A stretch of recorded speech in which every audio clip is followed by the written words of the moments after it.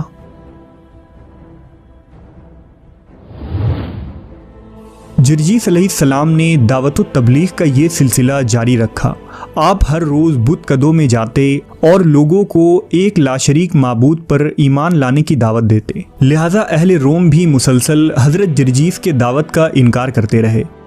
دادیانہ کو جب یہ خبر ہوتی کہ جرجیس علیہ السلام بت قدوں میں دعوت توحید دے رہے ہیں تو کبھی وہ آپ کو سولی پر چڑھا دیتا، کبھی کھولتے ہوئے گرم تیل کے دیگ میں ڈلوا دیتا، تو کبھی اپنے سپاہیوں کے ذریعہ آپ کی بوٹی بوٹی کر دیتا، لیکن اللہ کی قدرت سے ہر دفعہ حضرت جرجیس زندہ ہو جاتے اور اگلے دن دوبارہ لوگوں کے پاس آ کر انہیں دین حق کی دعوت دینے لگتے۔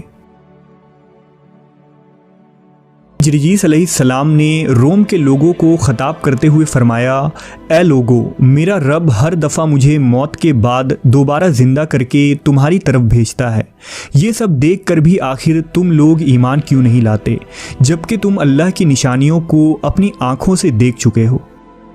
اس واقعے سے متاثر ہو کر 4000 لوگ حضرت جرجیس علیہ السلام پر ایمان لے آئے اور انہوں نے بت پرستی سے توبہ کر لی، یہاں تک کہ اگلے دن خود بادشاہ کی بیوی جس کا نام اسکندرہ تھا وہ جرجیس علیہ السلام کی خدمت میں حاضر ہوئی اور وہ آپ پر ایمان لے آئی۔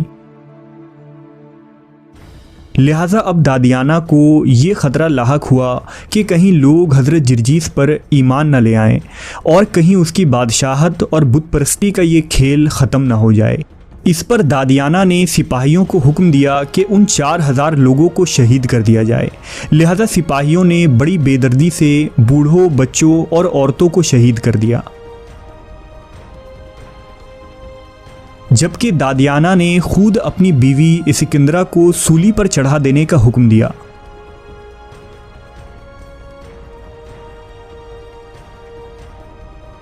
اس المناک منظر کو دیکھ کر حضرت جرجیس علیہ السلام نے آسمان کی طرف رخ کیا اور دعا فرمائی، 7 برس سے میں یہ رنج و تکلیف اٹھا رہا ہوں، آج تو اپنا وعدہ پورا کر دے، میں ان کافروں سے عاجز آ چکا ہوں، ان کافروں پر اپنا عذاب نازل فرما دے۔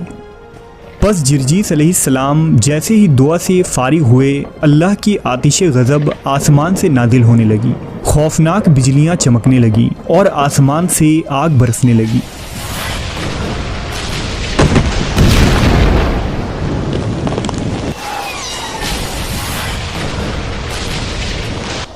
اس طرح کچھ ہی دیر میں شہر کے تمام کفار جل کر خاک ہو گئے اور گنتی کے صرف چند ایمان والے زندہ بچے جو اس تباہ شدہ علاقے سے ہجرت کر گئے۔ جو لوگ یہ اعتراض کرتے ہیں کہ بروز قیامت لوگوں کو اللہ کیسے زندہ فرمائے گا، تو یہ واقعہ ان کے لیے ایک بہت بڑی مثال ہے کہ کس طرح جرجیس علیہ السلام کو اللہ نے بار بار شہید ہونے کے بعد بھی زندہ فرمایا۔ اللہ ہر چیز پر قادر ہے، وہ جس طرح زندگی دیتا ہے اسی طرح روز محشر انسانوں کو زندہ کرے گا۔